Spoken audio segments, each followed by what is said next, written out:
Here, at the age of 39, I began to be old.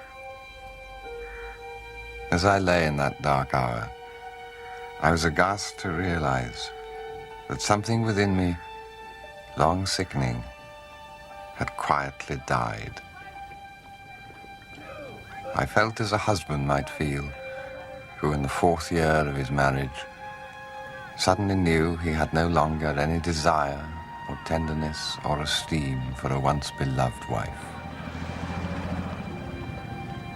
We had been through it together, the army and I, from the first importunate courtship until now, when nothing remained to us except the chill bonds of law and duty and custom.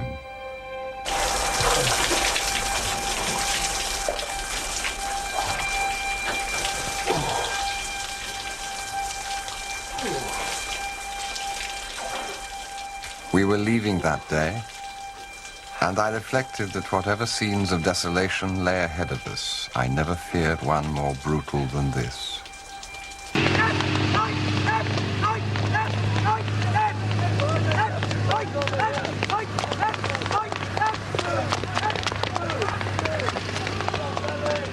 So on this morning of our move, I was entirely indifferent to our destination. I would go on with my job, but I could bring to it nothing more than acquiescence.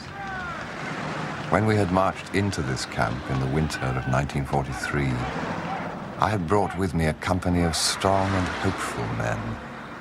Word had gone round among them that we were at last in transit for the Middle East. But as the weeks passed and the snow began to clear, I saw their disappointment change to resignation, and I, who by every precept should have put heart into them, how could I help them who could so little help myself? Morning, sir. Good morning, Sergeant Major. How's the move going? Last store's ready for loading, 1500, sir. Good. Has Mr. Hooper appeared yet? Haven't seen him at all this morning, sir. Oh. Has that been entered into the book? Wind in the night, sir? That'll do.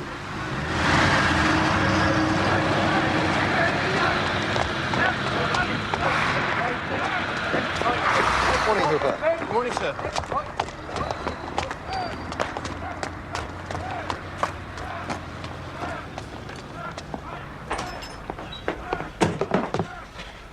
I should like to speak to Mr. Hooper, Sergeant Major. Very good, sir.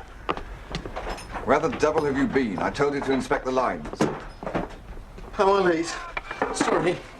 I had a rush getting my gear together. That's what you have a servant for. Yeah, well, I suppose you're right, strictly speaking, but you know how it is. He had his own stuff to do. The trouble with Desmond is that if I get on the wrong side of him, he takes it out of me in other ways. I'm not surprised if you're so familiar with him. Cap badge, Hooper. Yeah? CO's orders all distinguishing marks to be removed. Oh, What are you wearing all that gear for anyway? You're not in the advance party. I am. Aren't I? Of course you're not. The orders were changed. Don't you ever read the company notice board? You don't mean they've changed it all again? Oh, there you go. Typical shambles. Total inefficiency. They couldn't get away with this in business, I can tell you. Hooper, do you mind inspecting D Squad now? Righty-o. And for Christ's sake, don't say righty-o. Sorry. I do try to remember. It just slips out. CO just coming up, sir. Thank you, Sergeant Major.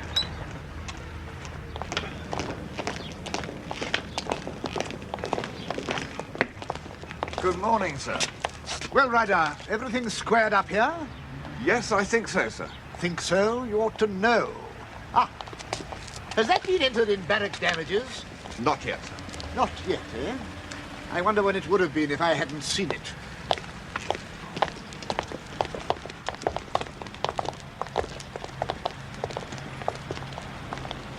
Aha!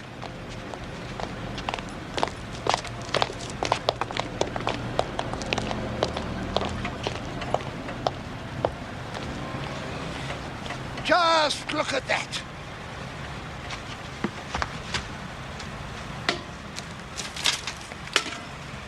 Fine impression that gives to the regiment taking over from us. Don't you know what sets the standard of a regiment? The way it leaves camp, Ryder. Yes, that's bad, sir. It's a disgrace. See that everything here is burned before we leave. Very good, sir. Sergeant Major, would you send over to the carrier platoon and tell Captain Brown that the CO would very much like this ditch cleared up? Right, sir. Remind me, Ryder, what were you in civilian life? I was a painter, sir.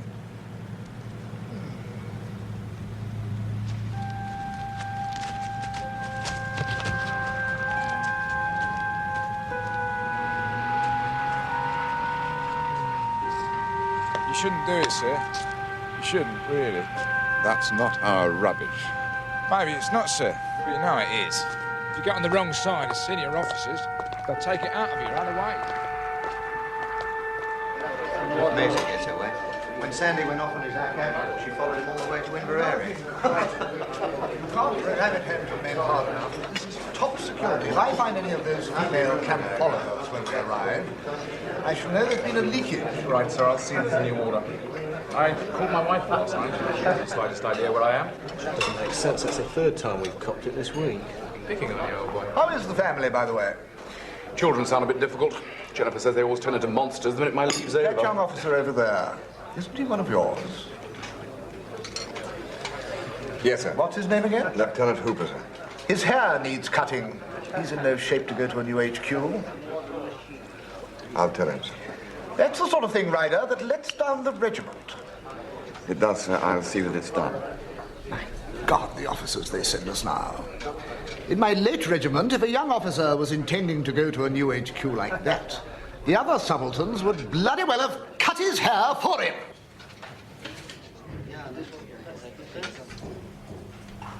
Would they, sir? I'll tell you something, Ryder. I do not intend to have my professional reputation compromised by the slack appearance of a few temporary officers. Corporal Deakin? Yes, sir. Get a pair of scissors.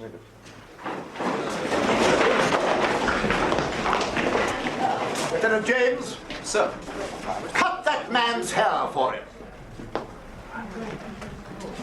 Sir? I said, cut that man's hair for him.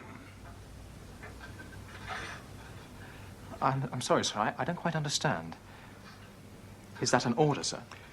It is your commanding officer's wish, and that's the best kind of order I know.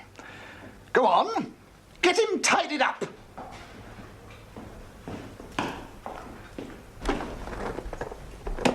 We're going to tidy you up a bit. Sit down, Mr. Hooper.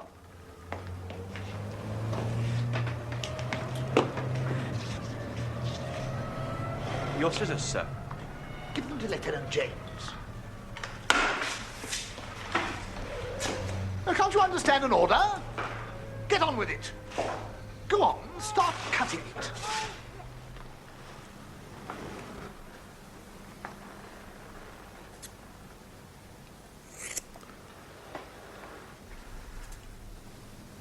Carry on. Keep at it. Cut it!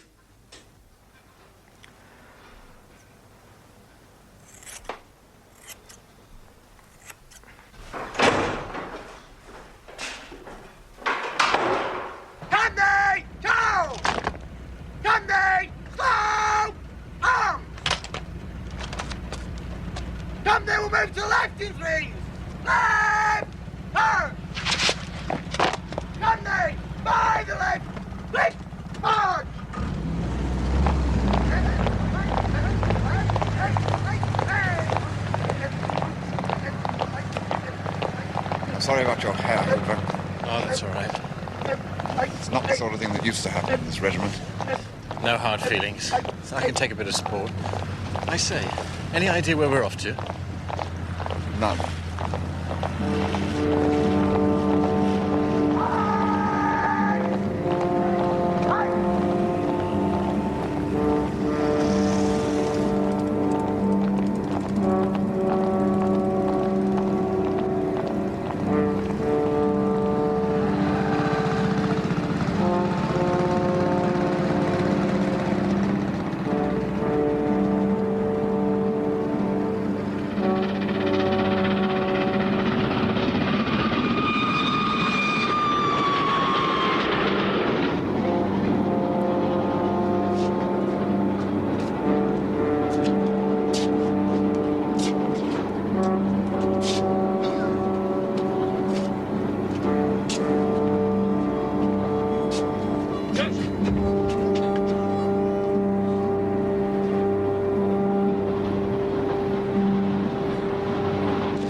thing? No. Just another flap? Yes. Everyone's been saying we're for it. I don't know what to think, really. It happens so often. I wouldn't argue with that. 3 times in the last 6 months. It seems so silly somehow, all this drill and training if we never go into action. I shouldn't worry, Hooper. There'll be plenty for everyone in time. Oh, I don't want much, you know. Just enough to say I've been in it. Gas last night, and gas the night before. We're gonna get gas tonight, if we never get gas anymore. When we're gassed, as sick as we can be, God's round the bombing planes from high Germany. They're over us, they're over us. What the hell's going on? We are being sprayed by liquid mustard gas. It's the CO's drill. Hooper, will you see that the windows are shut? Check there are no casualties. And write me a short situation report.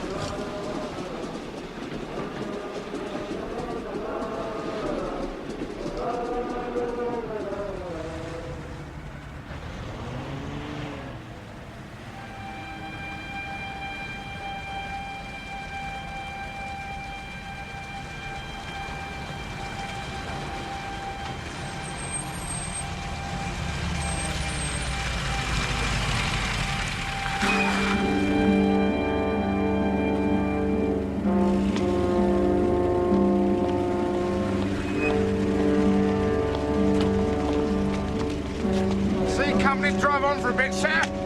Take the right fork. See a dump post on the road. Morning, Ryder. Can I have a lift? It's not a bad camp, apparently. Big private house with 2 or 3 lakes. Looks as if we might get some duck if we're lucky. In the back, morning, Hooper.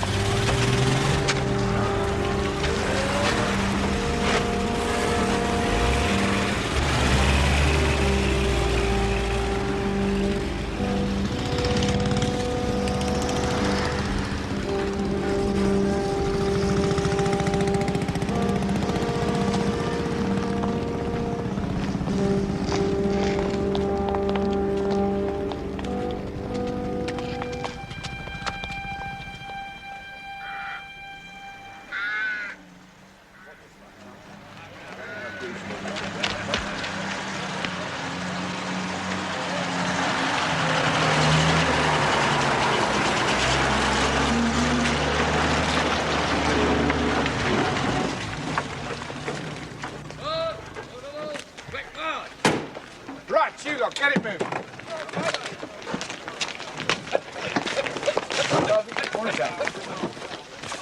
Anybody know where we are? Not officially, sir, but I did hear someone mention the name of the house. It's a place called Brideshead. You can see it from over there. Huge, great barrack of a place. Thanks, Sergeant. Carry on. Thanks, sir. Right, you lot, at the double. Come on.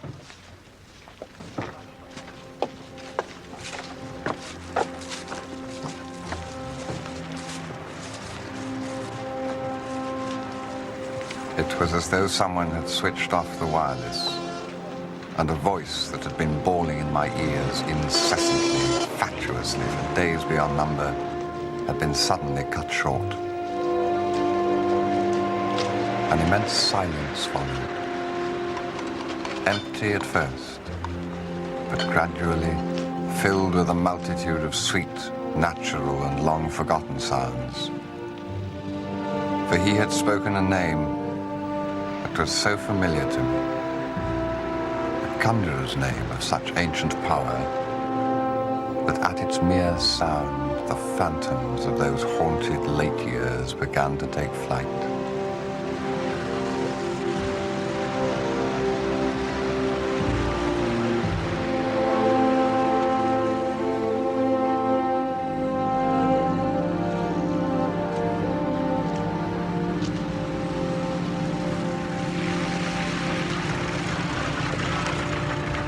Where are you off to, Hooper? B Company have relieved us. I've just sent the chaps off to get cleaned up. Good. Brigade headquarters are coming here next week. Just had a snoop round the house. Very ornate, I'd call it. And a queer thing, there's sort of RC church attached to it. I had a look in. There's kind of service going on. just a parger and one old man. Felt very awkward. More in your line than mine. The frightful great fountain thing, too, out the back. All rocks and carved old men with trumpets. You never saw such a thing. Yes, Hooper, I did. I've been here before. Oh, well. You'll know all about it, then. I'll just go and get myself cleaned up. See you, Ryder. I had been there before. I knew all about it. First, with Sebastian, more than 20 years ago on a cloudless day in June. That day, too, I had come, not knowing my destination.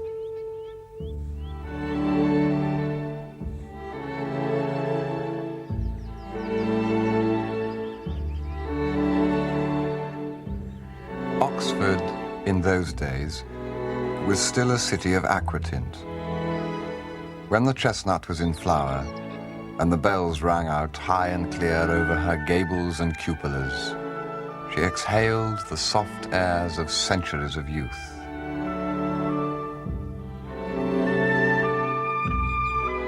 It was this cloistral hush that gave our laughter its resonance and carried it still, joyously over the intervening clamour. It was Eights Week. Here, discordantly, came a rabble of womankind. Echoes of the intruders penetrated every corner, and my own college was no exception. We were giving a ball. Morning, Lunt. Morning, Mr. Ryder. Thank you. Gentlemen who haven't got ladies are asked to eat out as far as possible in the next few days. Will you be lunching in? No, Lunt. To give the servants a chance, they say. What a chance. I've got to buy a pincushion for the ladies' cloakroom. What do they want with dancing? I don't see the reason in it. There's never been dancing before in Eights Week. As if the teas and the river weren't enough. You ask me, sir, it's all on account of the war. It couldn't have happened but for that. No wine in the evening, or one or two gentlemen for luncheon. I can see the reason there. But not dancing. It came in with them back from the war. They were too old, they didn't know, and they wouldn't learn. Take my word. And there's some what goes dancing with the town at the Masonic, but the proctor will have them, you'll see. Ah, here's Lord Sebastian. Well, I mustn't stand here talking. Not with pincushions to get. Morning, Grant. Charles, what world is happening in your college? Is there a circus? You've seen everything except elephants.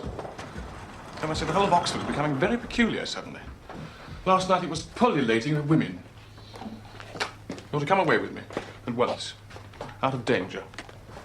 I have a motor car outside, a basket of strawberries, and a bottle of Chateau Perrier, which is not a wine you've ever tasted, so don't pretend. It's heaven with strawberries.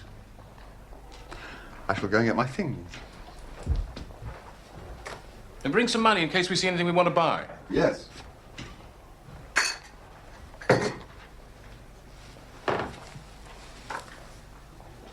Does anyone feel the same emotion for a butterfly or a flower as he feels for a cathedral or a picture? Yes, I do. Ready? Yes. What's over there? Isn't it early? Yes. The women are still doing whatever women do before they come downstairs. Sloth has undone them. We're away. Where are we going? To see a friend. Now, take care of Aloysius. Make sure he isn't sick.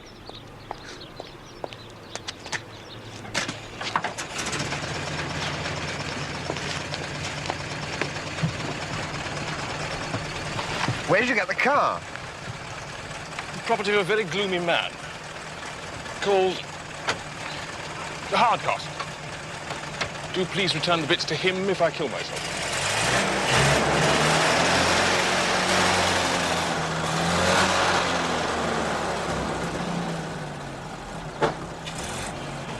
good at driving.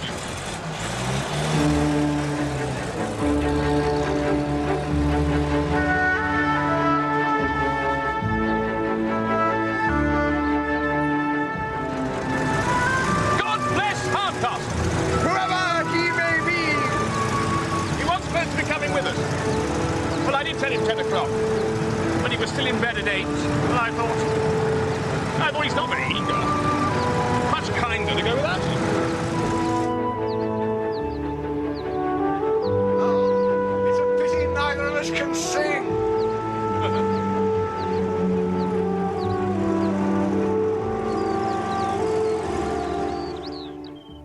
It was about 11 when Sebastian, without warning, turned the car into a cart track and stopped.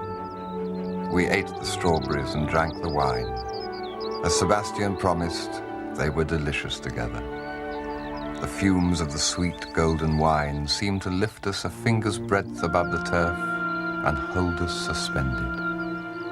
Just the place to bury a crop of gold. I should like to bury something precious in every place that I've been happy.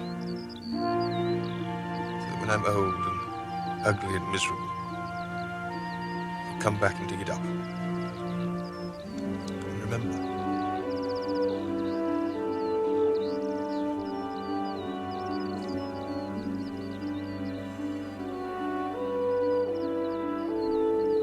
This was my third term at university, but I date my Oxford life from my first meeting with Sebastian, which had happened by chance in the middle of the term before.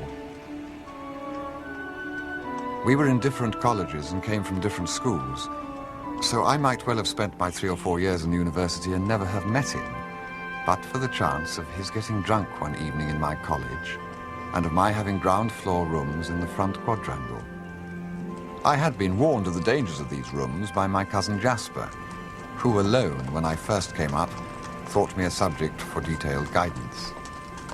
So, what are you reading? History. Oh, it's a perfectly respectable school. The very worst is English literature. The next worst is modern great.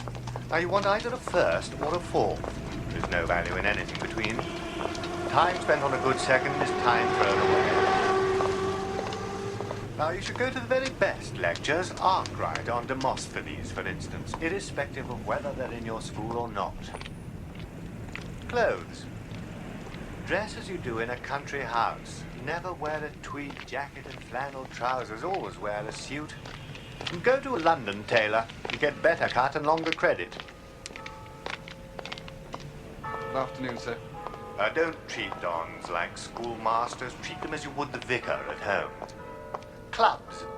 Join the Carlton now, and the grid at the beginning of your second year. If you want to run for the Union, it's not a bad idea. Make your reputation outside first at the Chatham or the Canning. Oh, and keep clear of Boars Hill. Hello. And friends.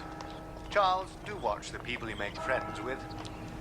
You'll find you spend your second year getting rid of the undesirable ones you made in your first. Oh, and beware of Anglo-Catholics. They're all sodomites with unpleasant accents. In fact, steer clear of all religious groups. They do nothing but harm.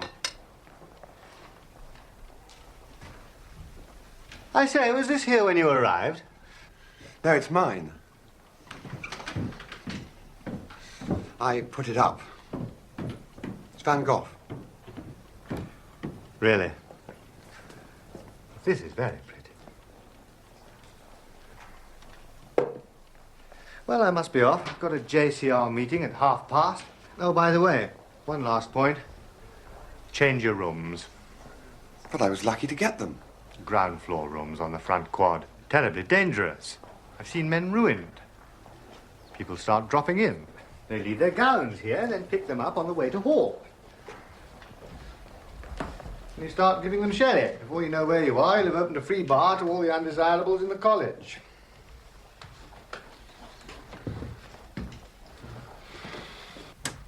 I do not know that I ever consciously followed any of this advice. I certainly never changed my rooms. There were gillyflowers growing below the windows, which on summer evenings filled them with fragrance.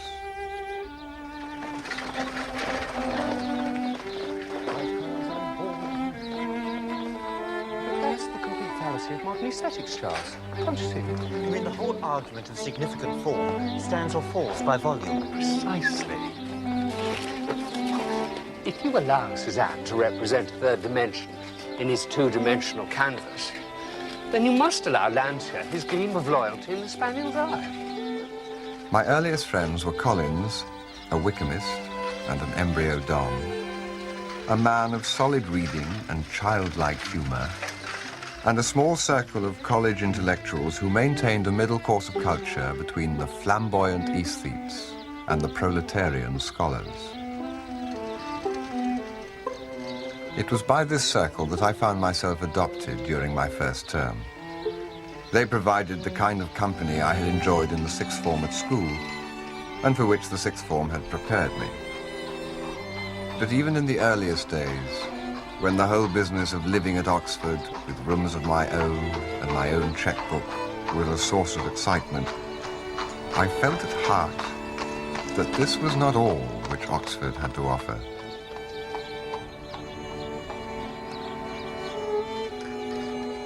I knew Sebastian by sight long before I met him. That was unavoidable, for from his first week he was the most conspicuous man of his year by reason of his beauty, which was arresting, and his eccentricities of behavior which seemed to know no bounds. My first sight of him was in the door of Germa's, and on that occasion I was struck less by his looks than by the fact that he was carrying a large teddy bear.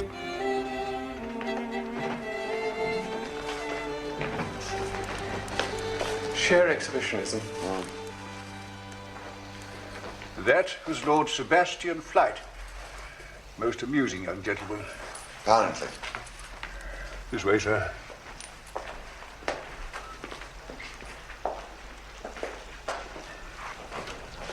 He's the Marquis of Marchmain's second boy.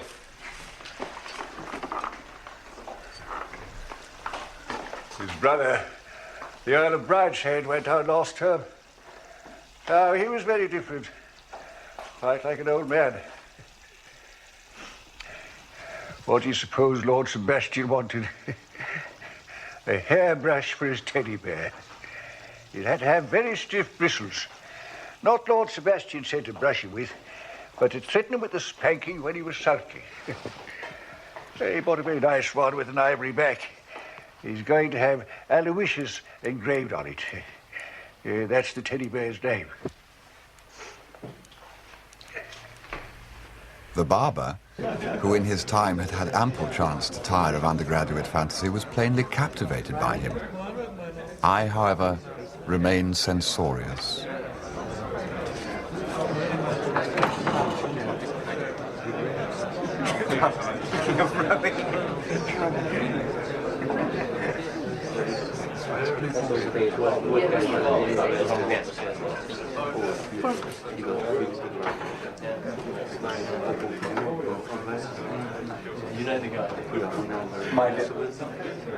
And subsequent glimpses of him did not soften me, although Collins, who was reading Freud, had a number of technical terms to cover everything. Nor when at last we met were the circumstances propitious. In which an event may occur, by the number of ways in which it may not occur, as n into p minus n. Once we reduce chance to a mathematical formula, we may subject it to the rules of probability, and indeed we rob chance itself, therefore, of the element of chance, which, if you see what I mean, must seem a solution of quite impregnable logic. Oh, very good. Excellent paper. Very good. Thank you very much.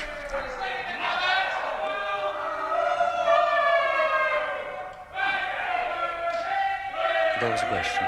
I wanted simply to ask if the laws of mathematics can be understood by reason. I think I can anticipate your question. If the possibility exists that chance itself exists in a rational universe, then the workings of chance must be explained by rational processes.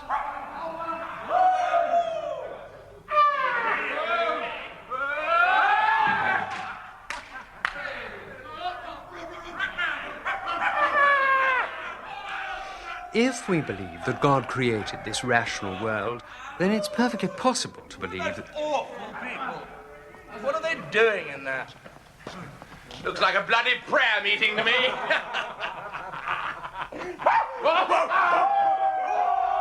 Look, if God is ultimately responsible for formulating Newton's law of gravity, may he not, so runs my argument, fulfill his purpose by using the infinite instances which we call chance.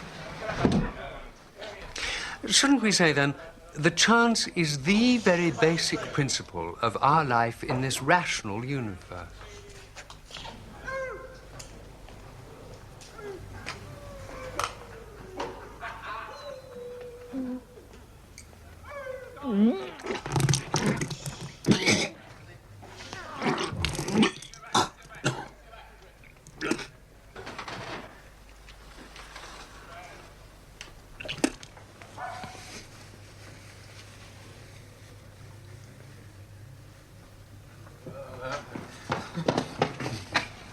All right, Dad. I think... Yeah.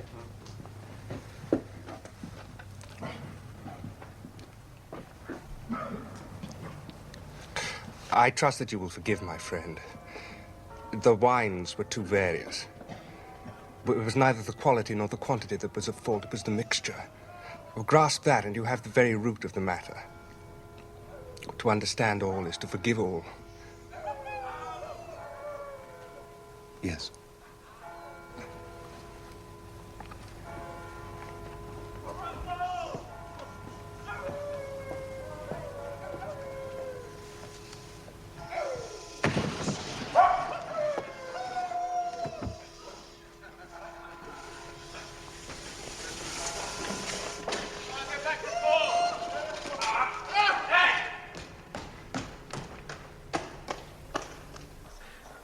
Jugs of mulled claret, and this has to happen.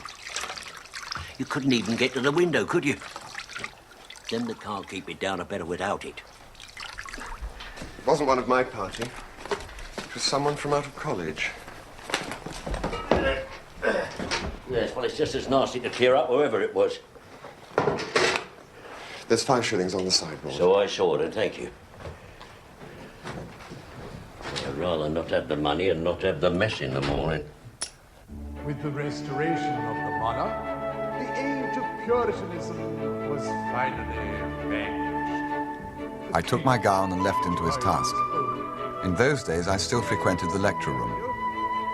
And female players, hitherto unknown, appeared upon the English stage for the first time in the history of English drama. There was an air of relaxation in the land again. Indeed, this novel feeling of unaccustomed freedom manifested itself in a remarkable outburst of artistic creativity.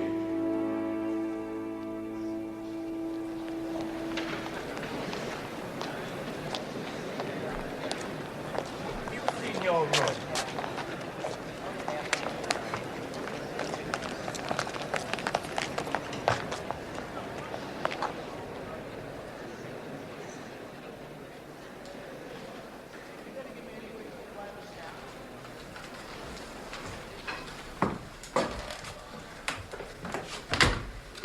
What is all this? The gentleman from last night, sir. He left that note for you.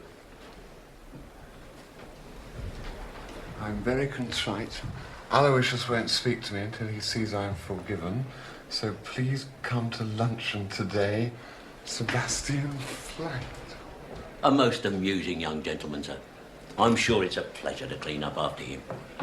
I take it you're lunching out, sir. I told Mr. Collins and Mr. Partridge so. They wanted to take their commons in here with you. Yes, Lunt. Lunching out. Oh, do take some flowers for yourself.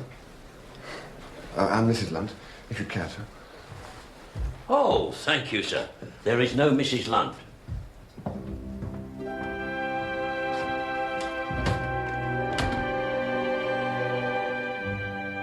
I went there uncertainly, for it was foreign ground, and there was a tiny, priggish, warning voice in my ear which, in the tones of Collins, told me it was seemly to hold back. But I was in search of love in those days, and I went full of curiosity and the faint, unrecognized apprehension that here at last I should find that low door in the wall others I knew had found before me. which opened on an enclosed and enchanted garden which was somewhere, not overlooked by any window, in the heart of that grey city.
I've just counted them. There are 5 each and 2 over, so I'm having the 2. I'm unaccountably hungry today. I placed myself unreservedly in the hands of that obliging little chemist in the High, and now I feel so drugged that I've almost begun to believe that the whole of yesterday evening was a dream. Please don't wake me up. Hello.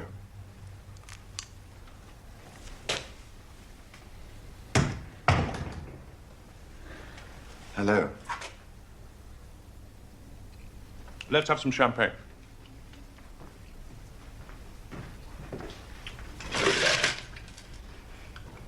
Thank you for the flowers. My room looks like a hothouse.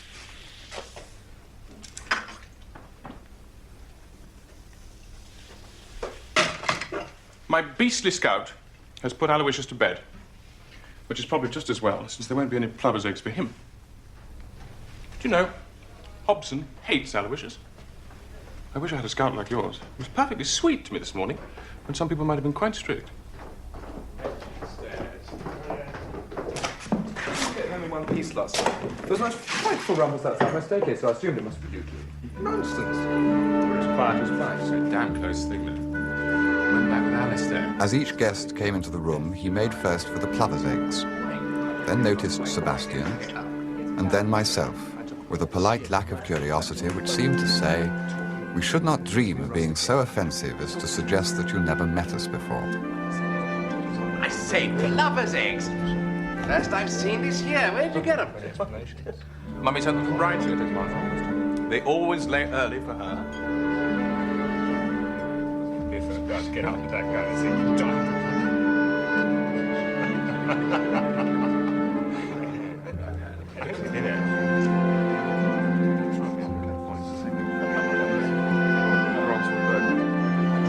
I was terrified. You don't know anything at all. We were eating the lobster thermidor when the last guest arrived. My dear, I couldn't get away before. I was lunching with my preposterous tutor. He thought it very odd, my leaving when I did. I told him I had to change for footer. Come and sit down. I'm afraid I've already eaten your eggs. Oh, I forgot. You don't know Charles Ray. I think No. undoubtedly. I've seen Anthony Blanche. the rugby helps. But I have the most delicious feeling. I'm going to. Oh my God, Blanche. It's all over the house, you know. What is? My dear boy, the news that you've finally lost your virginity. Or perhaps I should say mislaid it. You put my own grande passion quite in the shade. What are you rattling on about, you appalling dago? If you're going to be horrid about my cosmopolitan upbringing, I shall tell how you borrowed 300 francs to spend a torrid night with that elderly drab in Le Touquet. It was a niggardly sum to pay for her trouble. And what a trouble. Charles, don't look so serious. You don't mean to say you let Boy have a go at your Duchess? My affair with the Duchess of Vincennes was on an altogether higher plane than any of you hobbledehoys can conceive. Do you know what it was that cemented our love? We used the same colored varnish for our toenails.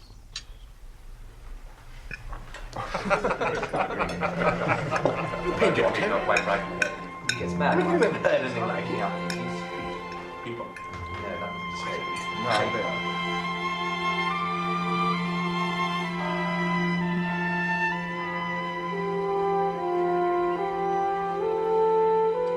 Time is now propitious, as he guesses. The meal is ended. She is more than tired. Endeavors to engage her in caresses, which still are unreproved, if undesired. Flushed and decided, he assaults at once. Exploring hands encounter no defense. His vanity requires no response and makes a welcome of indifference. And I, Tiresias, have forsuffered all, enacted on this same divan or bed. I who sat by Thebes below the wall and walked among the lowest of the dead, bestows one final patronizing kiss and grips his way, finding the stairs unlit.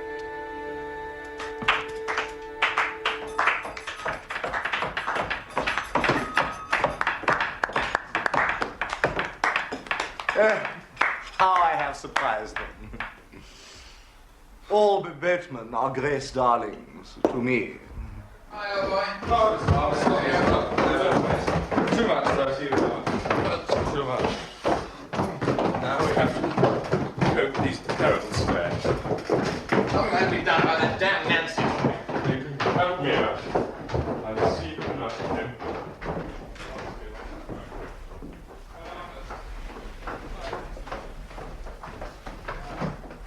My dear, I should like to stick you full of barbed arrows, like a pin cushion.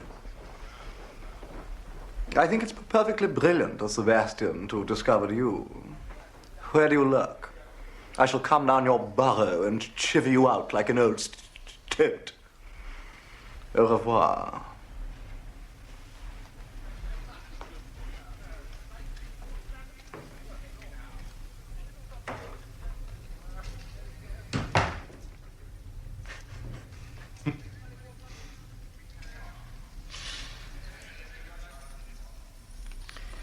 Well, I'd better be off too. Thank you very much. Have some more Cointreau.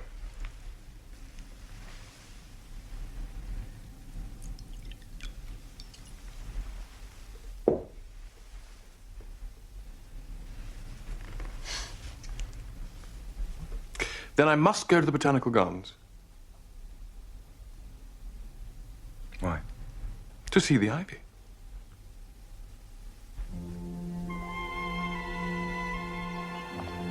I've never been to the Botanical Gardens. Oh, Charles.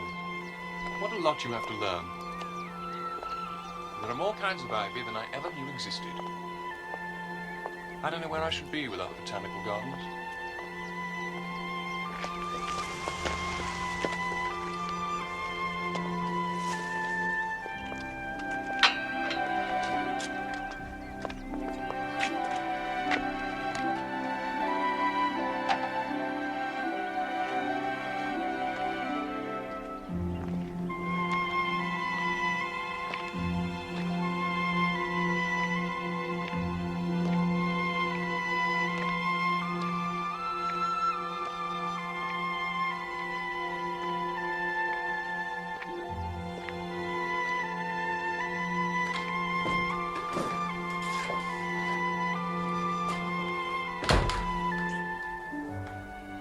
When at length I returned to my rooms, I found them exactly as I had left them that morning. but I detected a jejune air that had not irked me before. Nothing except the golden daffodils seemed to be real.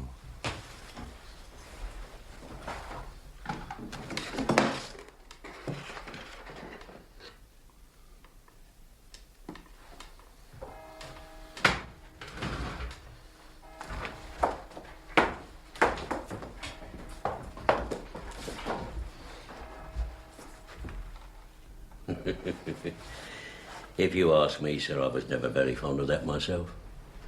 I suppose you'll be wanting me to get rid of it next. Though where I'd have room for it is nobody's business.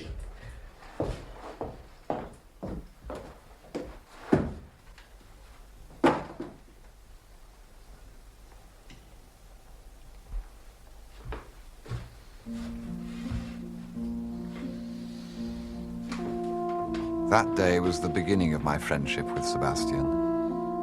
And thus it came about that morning in June that I was lying beside him in the shade of the high elms, watching the smoke from his lips drift into the branches. You still haven't told me where we're going. Don't be so impatient, Charles. I told you. To see a friend. But who's the friend? Name of Hawkins. But who is Hawkins? Wait and see.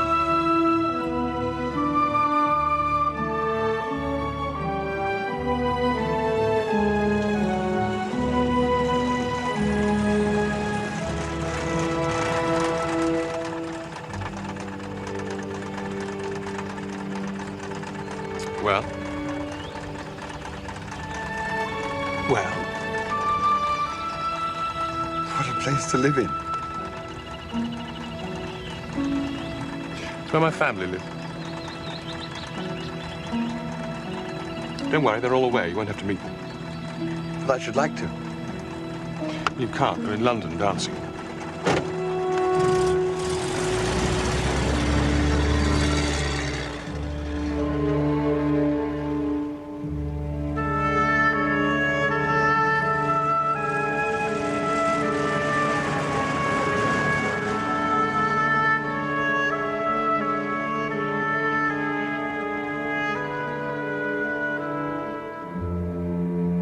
Everything's shut up. We'd better go in this way.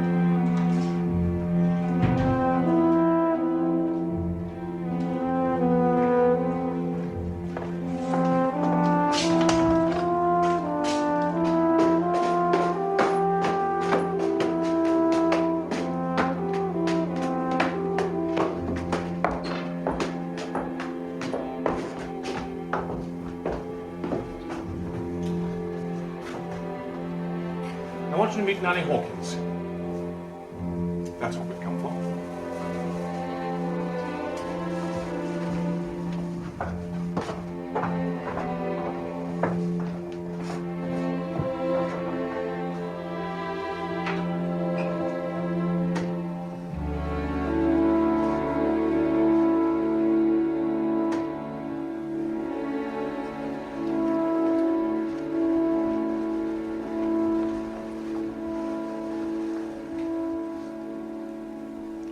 Well, this is a surprise.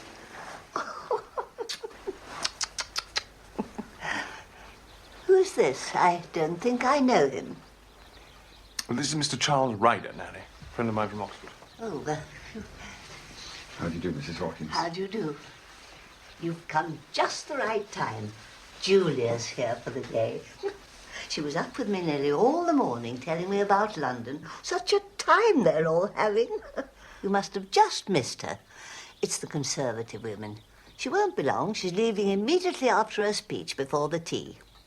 I'm afraid we may miss her again, Nanny. Oh, don't do that, dear. It'll be such a surprise to her seeing you. Though she ought to wait for the tea. I told her. It's what the Conservative women come for. Well, what's the news? Are you studying hard at your books? Not very, I'm afraid, Nanny. Cricketing all day long, I expect, like your brother. He found time to study too, though. Oh, well, did you see that that piece about Julia in the paper?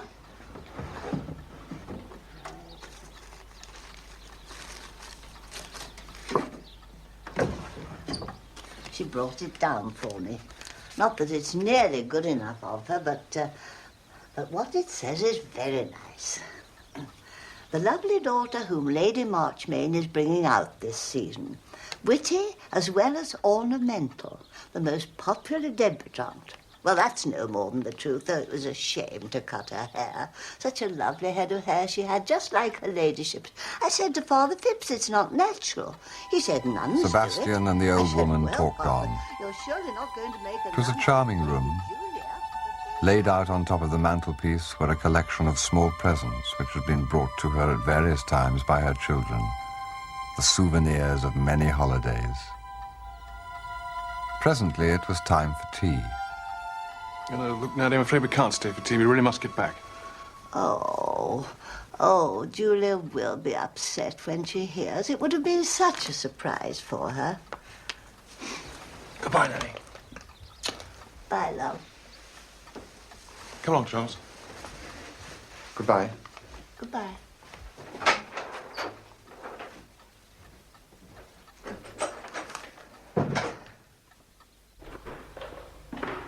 Come on, Nanny. She does lead such a dull life. I've a good mind to bring her to Oxford to live with me.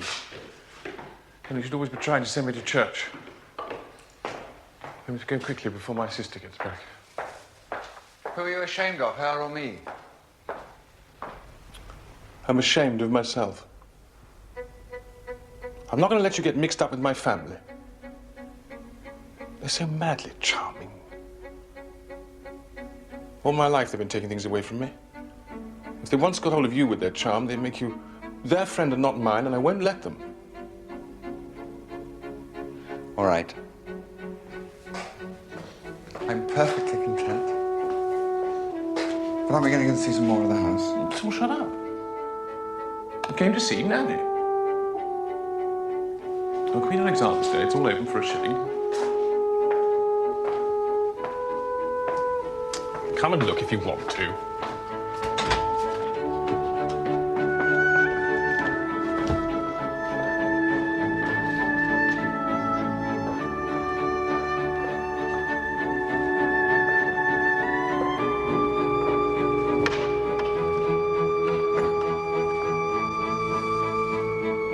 Well, it's all I need to see.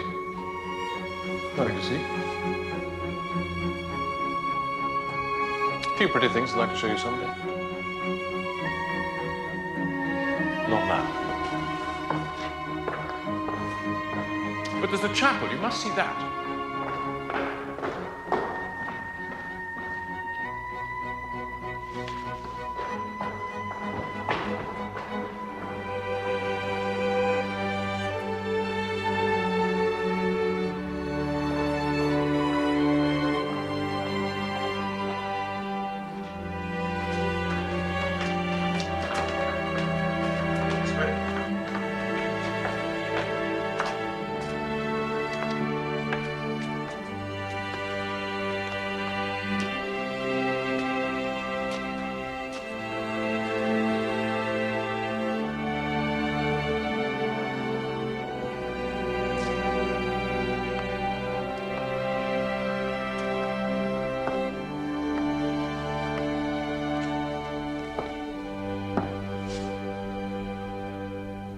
Why do you do that?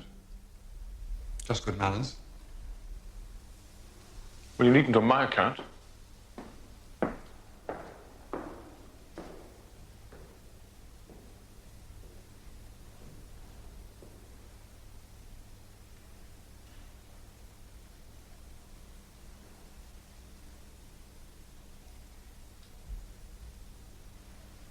So you wanted to do sightseeing?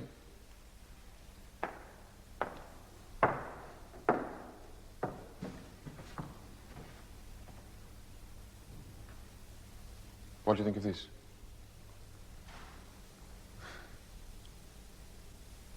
Golly.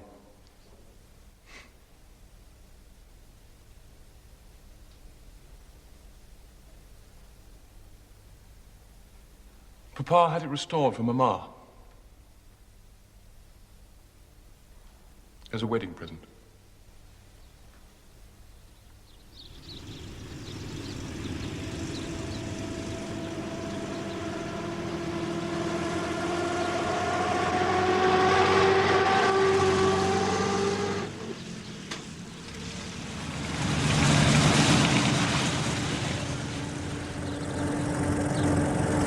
Julia, we only just got away in time.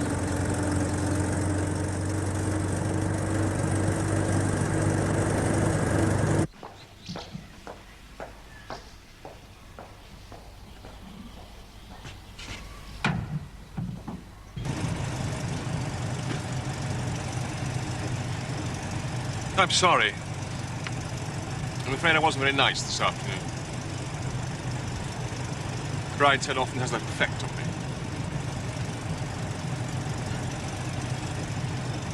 But I had to take you to see Nanny.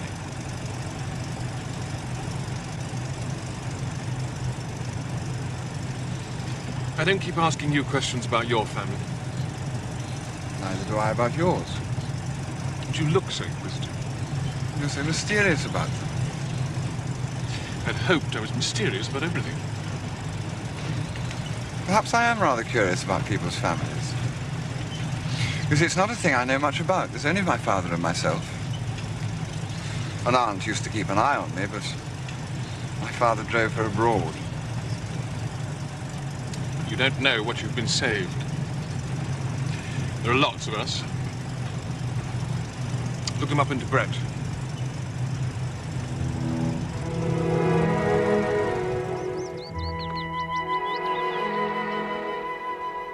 I had lived a lonely childhood and a boyhood straitened by war and overshadowed by bereavement. To the hard bachelordom of English adolescence, the premature dignity and authority of the school system, I had added a sad and grim strain of my own.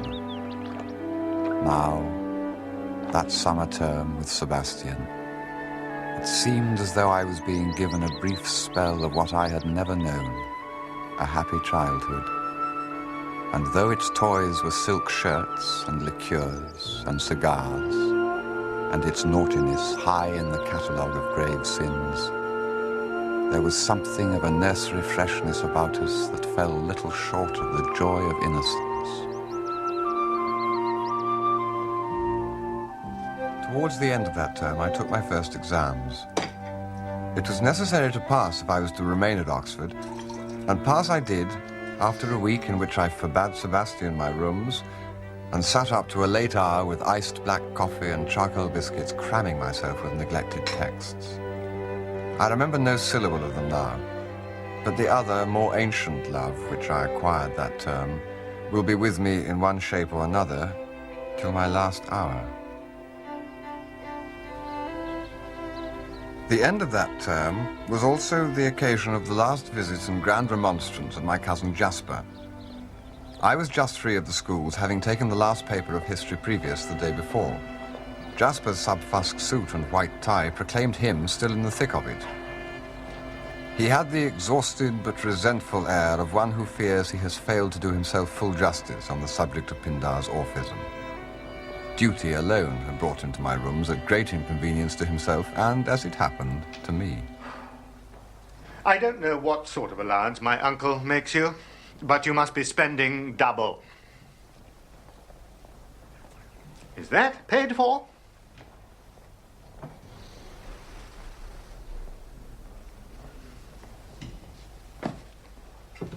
For these?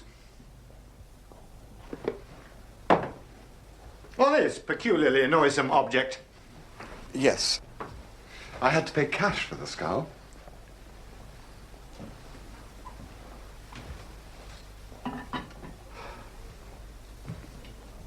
And your clothes. Your present get-up seems an unhappy compromise between the correct wear for a theatrical garden party in Maidenhead and a glee-singing competition in a garden suburb. I'm sorry if it disturbs you. And drink. No one minds a man getting tight once or twice a term. In fact, he ought to on certain occasions. But you, my dear Charles, are constantly seen drunk in the middle of the afternoon. I think that's my affair, Jasper. Look, Charles, I expected you to make mistakes in your first year. We all do. I got in with some thoroughly objectionable Christian Union men who ran a mission to hop pickers during the long vac.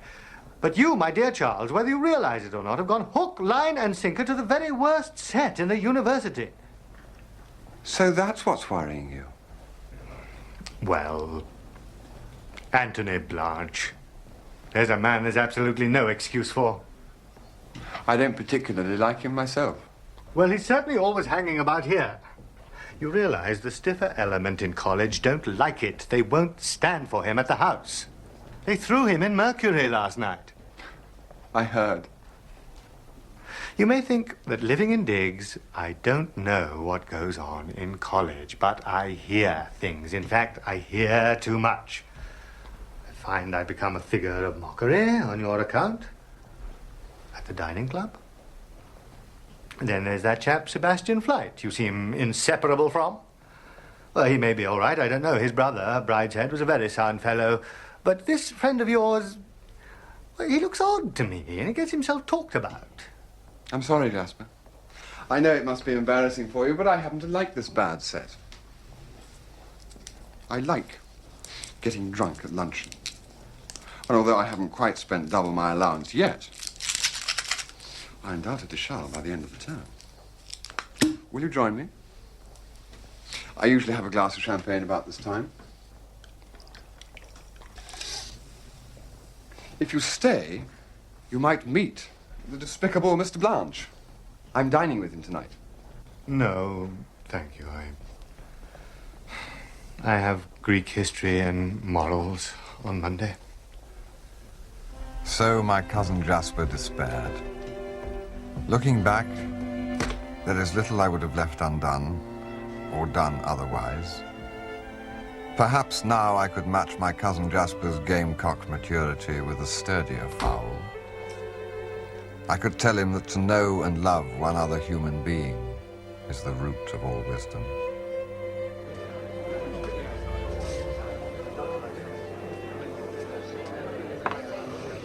Two for you, and two for me. Yum, yum.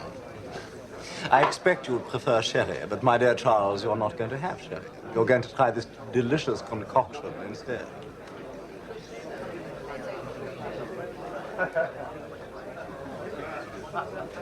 What is it? Brandy Alexander. You don't like it? Then I'll drink it for you. 1, 2,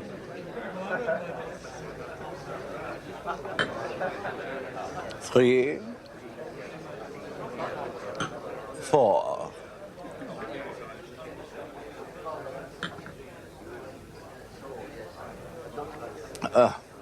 Down the little red lane they go. How the students stare. I'm not surprised, Anthony. I'm a little out of sympathy with the undergraduates for the moment. That's why we're dining at 10. Who else is coming? No one. I've got you to myself tonight.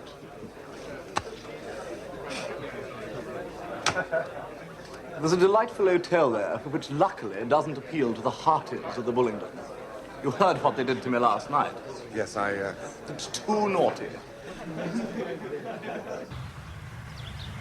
It was not, I knew, the first time that Anthony had been ducked, but the incident seemed much on his mind. I didn't want them to start getting rough. So I said to them pacifically, "Dear sweet clodhoppers, if you knew anything of sexual psychology, you would know that nothing could give me keener pleasure than to be manhandled by you meaty boys. Ecstasy of the naughtiest kind. If any of you wishes to be my partner in joy, then come and seize me.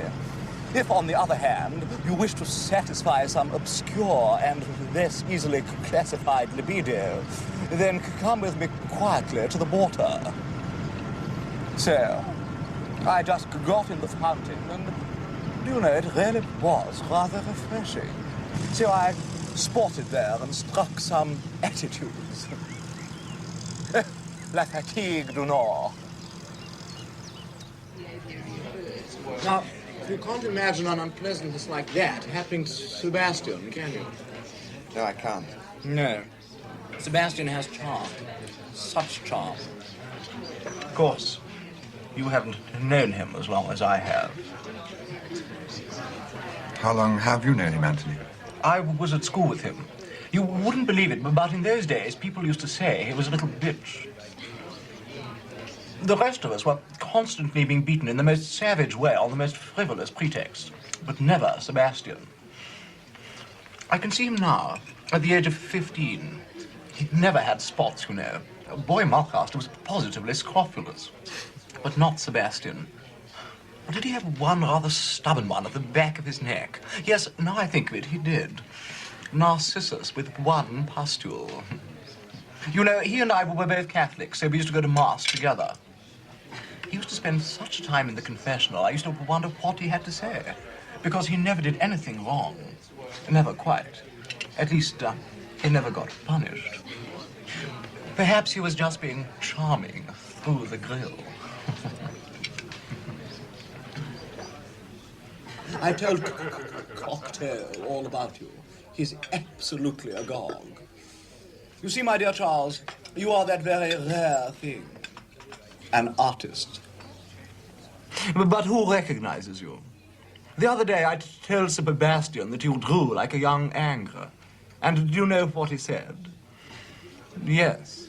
Aloysius draws very prettily, too, but of course he's rather more modern.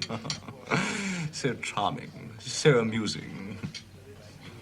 Do you wish Sebastian was with us? No. Of course you do. And do I? I wonder. How our thoughts do run on that little bundle of charm, to be sure. I think you must be mesmerizing me, Charles. I bring you here at very considerable expense, simply to talk about myself. And I find I talk of no one except Sebastian. It's odd, because there's really no mystery about him, except how he came to be born of such a very sinister family.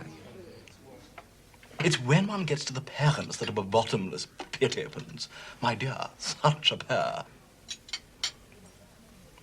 They were married for 15 years or so, and then Lord Marshmain went off to war. He never came back, but formed a connection with a highly talented dancer. Why doesn't she divorce him? Because she's so pious. My dear, you would think that old reprobate had tortured her, stolen her patrimony, flung her out of doors, roasted, stuffed, and eaten her children, and gone frolicking about, wreathed in all the flowers of Sodom and Gomorrah. She's a bloodsucker, my dear, a bloodsucker. You can see the tooth marks on all her victims. It's witchcraft. There's no other explanation. So you see, we mustn't altogether blame Sebastian. For what?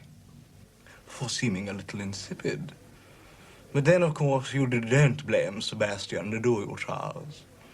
With that very murky background, what could he do except set up as being simple and charming? Particularly as he isn't very well endowed in the top story. We couldn't claim that for him, could we, Charles? Much as we love him. Tell me candidly, have you ever heard Sebastian say anything that you have remembered for more than 5 minutes? You know, when I hear him talk, I'm reminded of that nauseating picture, Bubbles. Conversation should be like juggling. Up go the balls and plates, up and over, in and out, glittering in the footlights. But when dear Sebastian speaks, it is like a little sphere of soapsuds drifting off the end of an old clay pipe, full of rainbow light for a second, and then, fit, vanished, with nothing left at all. Nothing. Shall we go, Anthony? In my hand. A nice strawberry.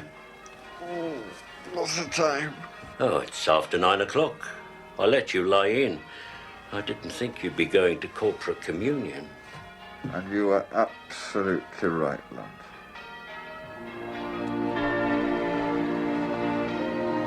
It was the last Sunday of term, the last of the year. It was nearly 11 when I left, and during my walk I heard the change ringing cease and all over the town give place to the single chime which warned the city that service was about to start. None but churchgoers seemed abroad that morning, on their way to St. Barnabas, St. Columba, St. Aloysius, St. Mary's, Pusey House, Blackfriars, all in the summer sunshine going to the temples of their race. 4 proud infidels alone proclaimed their descent, 4 Indians from the gates of Balliol making for the river.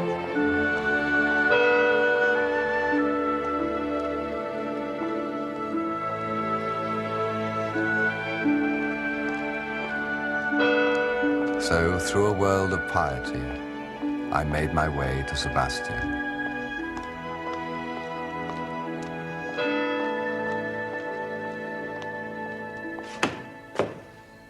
Hello. I've been to Mass. I knew Mum had been writing to Monsignor Bell. He asked me to dinner twice last week. So, I sat bang in the front and absolutely shouted the Hail Marys. Glad that's over. So how was dinner with Antoine? What did you talk about? Well, he did most of the talking. That's not unusual. Did you know him at Eton? Hardly. He was sacked in my first half. I mean, I do remember seeing him about a bit. Did he go to church with you? Don't think so. Why?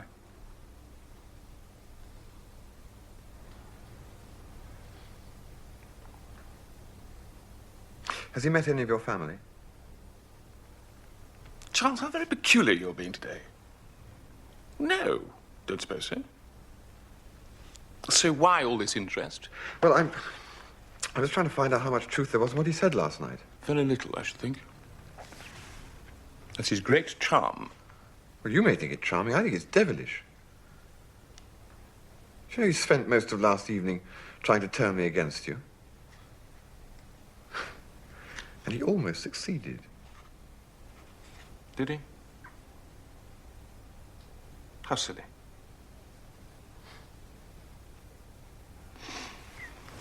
Aloysius would not have approved of that at all. What are you, pompous old bear?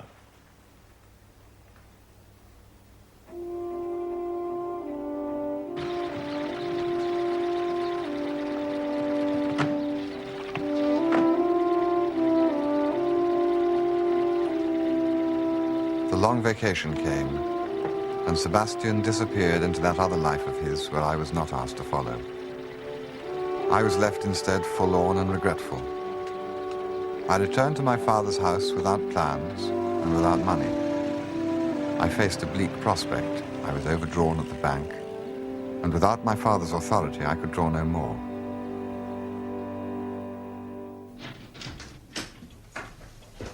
My dear boy, they never told me you were here. Hello, Father. Did you have a very exhausting journey? They gave you tea. Yes. Mrs. Abel brought me some. You're well. I've just made a somewhat audacious purchase at Summershine's. A terracotta bull of the 5th century. I was examining it and so forgot your arrival. Was the carriage very full? No. I managed to get a corner seat. Good.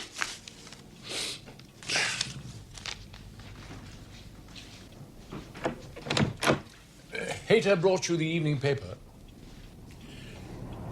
No news, of course. Such a lot of nonsense.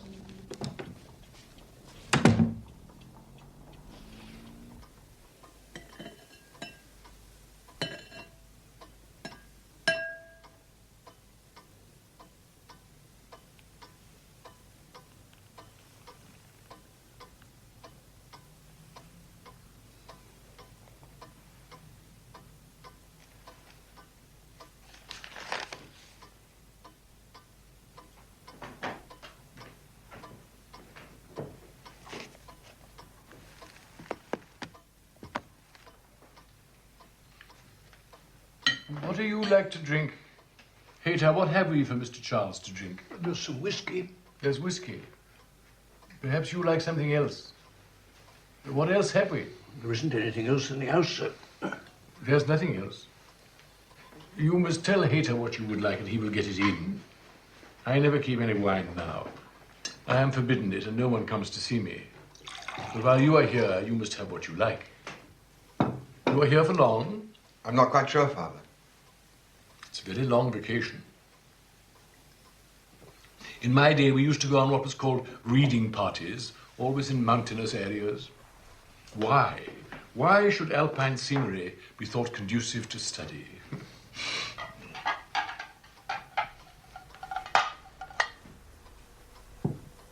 I had thought of putting in some time at an art school. My dear boy, you'll find them all shut. The students go to Barbizon or such places and paint in the open air. There was an institution in my day called a sketching club. Mixed sexes, bicycles, pepper and salt knickerbockers, Holland umbrellas, and it was popularly thought, free love. Such a lot of nonsense. I expect they still go on. You might try that. One of the problems of the vacation, Father, is money. Oh, I shouldn't worry about a thing like that at your age. You see, I've run rather short. Yes? In fact, I don't know how I'm going to get through the next couple of months. Well, I'm the worst person to come to for advice. I've never been short, as you so painfully call it. And yet what else could you say? Hard up, penurious, distressed, embarrassed, stony broke, on the rocks, in Queer Street. Yes, well, let's just say you were in Queer Street and leave it at that. Yes, but what do you suggest I should do? Your cousin Melchior was imprudent in his investments and got into a very queer street. He went to Australia. Hater, I've dropped my book.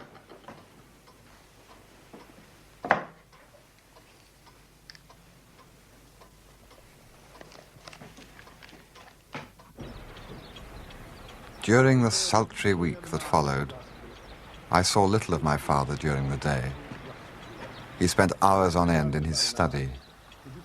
Now and again I would hear him go out, sometimes for half an hour or less, sometimes for a whole day. Ah, so there you are. Splendid, splendid.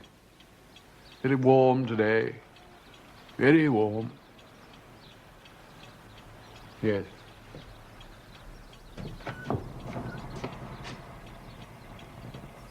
His errands were never explained. The dinner table was our battlefield.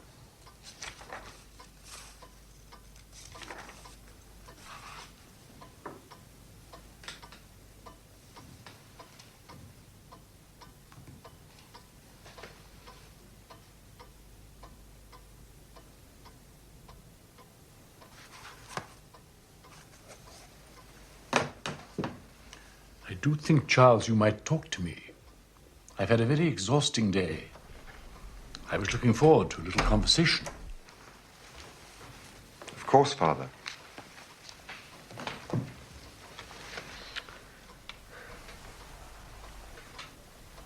What should we talk about? Cheer me up. Take me out of myself. Tell me about the new plays. But I haven't been to any. You should, you know. You really should. It isn't natural in a young man to spend all his evenings at home. Well, Father, as I told you, I haven't much money to spare for theatre going. My dear boy, you must not allow money to become your master in this way. Why, at your age, your cousin Melchior was part owner of a musical piece. It was one of his few successful ventures. You should go to the play as part of your education. I received one letter from Sebastian. It was written on and enveloped in heavy Victorian mourning paper, black coroneted and black bordered. Dearest Charles, I found a box of this paper at the back of the bureau, so so I must write to you as I'm mourning for my lost innocence. You never looked like living. The doctors despaired of it from the start. Soon I'm off to Venice to stay with Papa in his palace of sin. I wish you were coming. Wish you were here. I'm never quite alone. Members of my family keep turning up and collecting luggage and going away again, but the white raspberries are ripe. I have a good mind not to take Aloysius to Venice. I don't want him to meet a lot of horrid Italian bears and pick up bad habits. Love or what you will. S.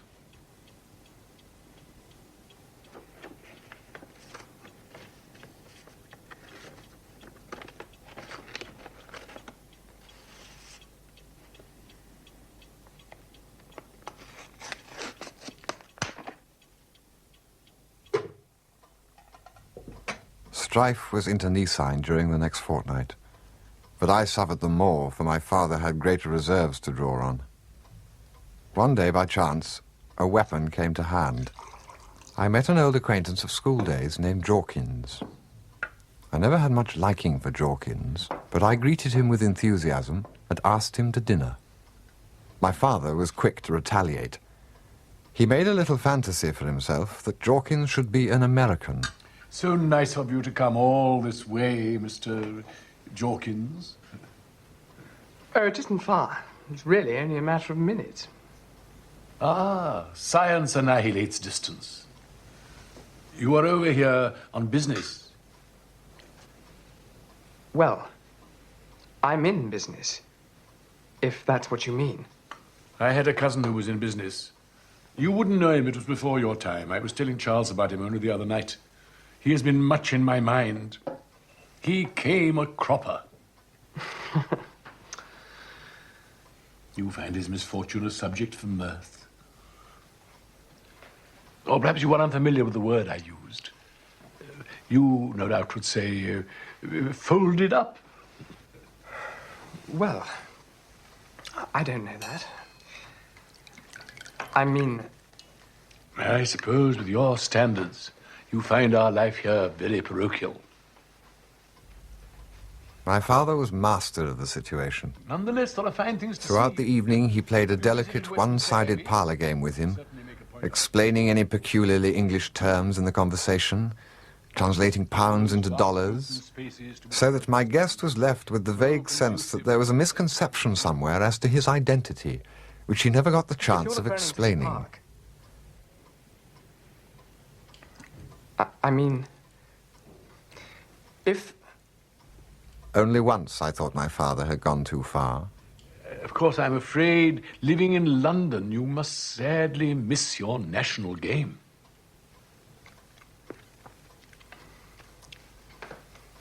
My national game? Cricket.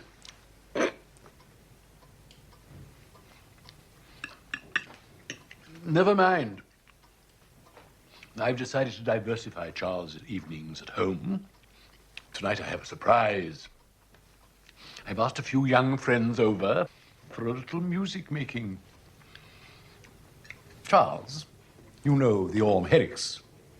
Did you know that Miss Orme Herrick was a student of the cello? She's going to play for us tonight after dinner.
Goodbye then, Mr. Jorkins.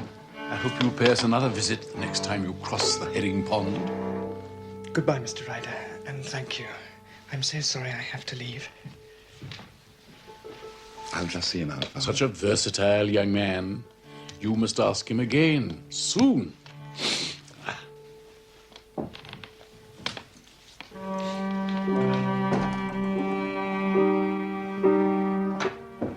Good night, Jorkins.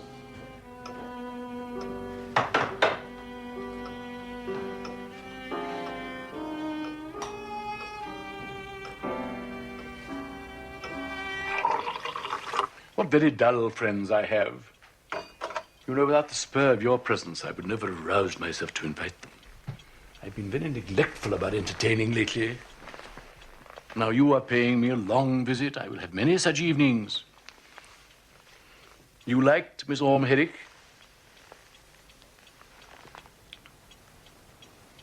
No. No? Was it her little moustache you objected to, or her very large feet? Do you think she enjoyed herself? No. That was my impression also. I doubt if any of our guests will count this among their happiest evenings. That young foreigner played atrociously, I thought. Where can I have met him? And Miss Constantia Smithick, where can I have met her? But the obligations of hospitality must be observed. While you are here, you shall not be dull.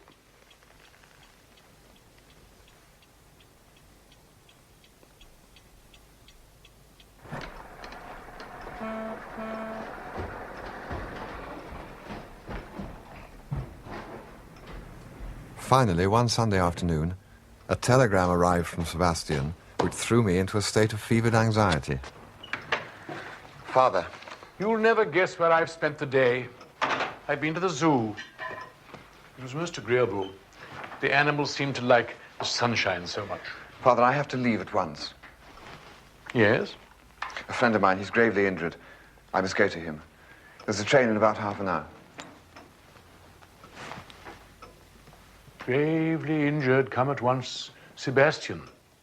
Well, I'm sorry you're upset. Reading this message, I do not think that the accident will be quite so serious as you seem to think. Otherwise, it would hardly be signed by the victim himself. Still, of course, he may well be fully conscious but blind or paralyzed with a broken back. Why exactly is your presence so necessary? You have no medical knowledge. You are not in holy orders. Do you hope for a legacy? I'm told he's a great friend. Well, Orme-Herrick is a very great friend of mine, but I should not go tearing off to his deathbed on a warm Sunday afternoon. I rather doubt whether Lady Orme-Herrick will welcome me. However, I see you have no such doubts. I shall miss you, my dear boy, but do not hurry back on my account.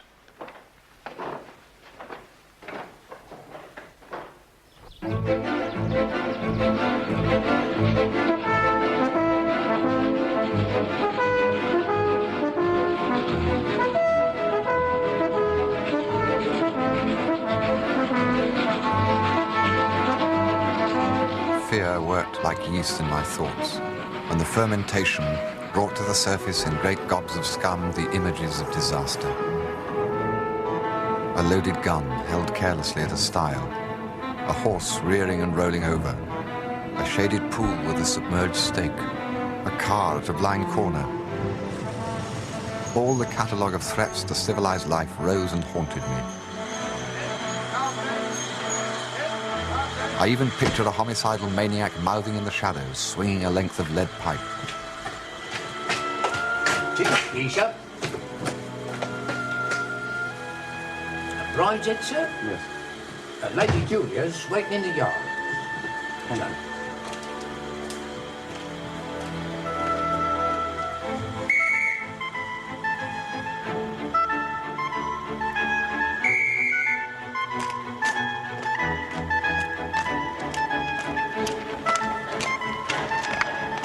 You're Mr. Ryder? Yes. Jump in.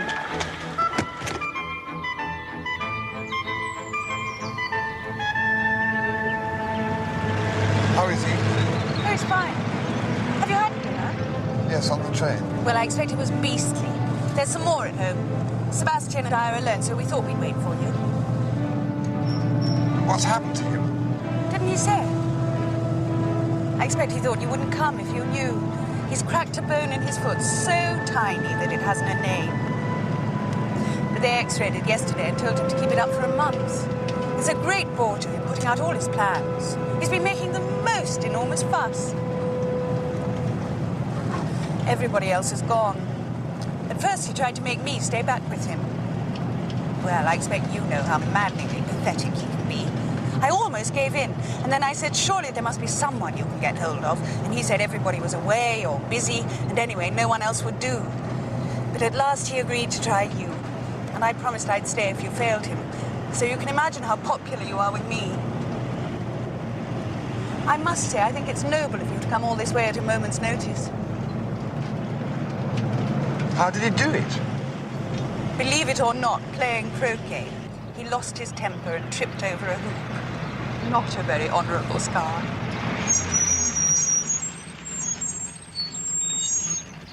She so much resembled Sebastian that sitting beside her, I was confused by the double illusion of familiarity and strangeness. I hate driving at this time of the day. There doesn't seem anyone left at home who can drive a car. Sebastian and I are practically camping out. Cigarette? No, thanks. Light one for me, will you?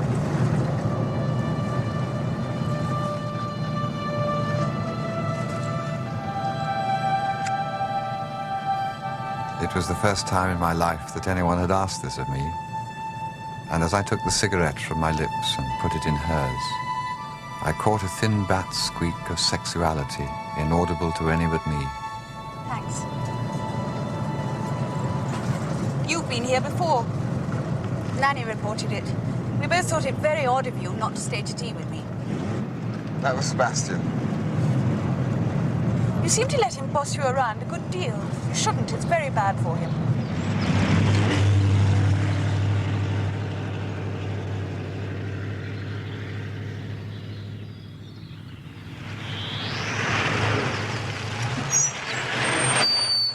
Here we are.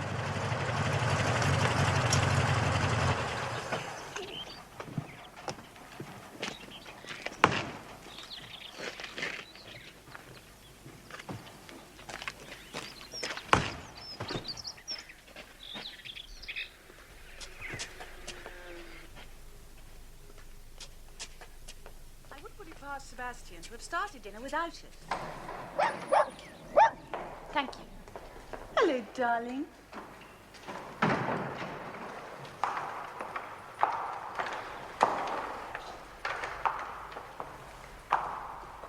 Thank you, Wilcox. Well, darling, I've collected your chum. I thought you were dying. I thought so too. The pain was excruciating. Julie, do you think if you asked him, Wilcox would give us champagne tonight? I hate champagne. And Mr. Ryder has already had dinner. Mr. Ryder? Mr. Ryder? Charles drinks champagne at all hours. You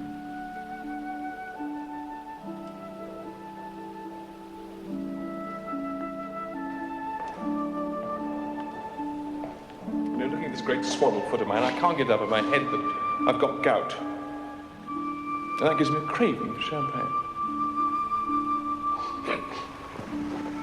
Ow! Which way? This way.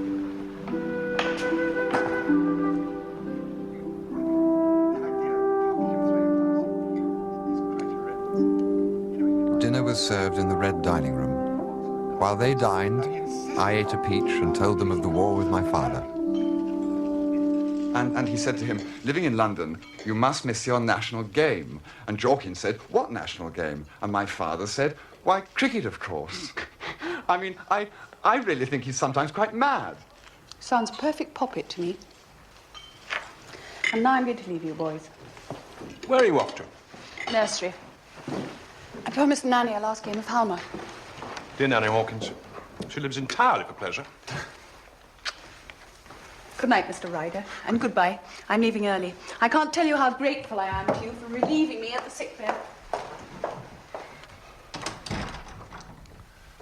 My sister's very pompous tonight. I don't think she cares for me. I don't think she cares for anyone very much. I love her. She's so like me. Do you? Is she? In looks, I mean, in the way she talks. I wouldn't love anyone with a character like mine. Charles, we're going to have a heavenly time alone. When, next morning, I saw Julia drive from the forecourt and disappear, I felt a sense of liberation and peace, such as I was to know years later, when, after a night of unrest, the sirens sounded the all clear. I believed myself very close to heaven during those languid days at Brideshead. It is thus I like to remember Sebastian, as he was that summer, when we wandered alone through that enchanted palace.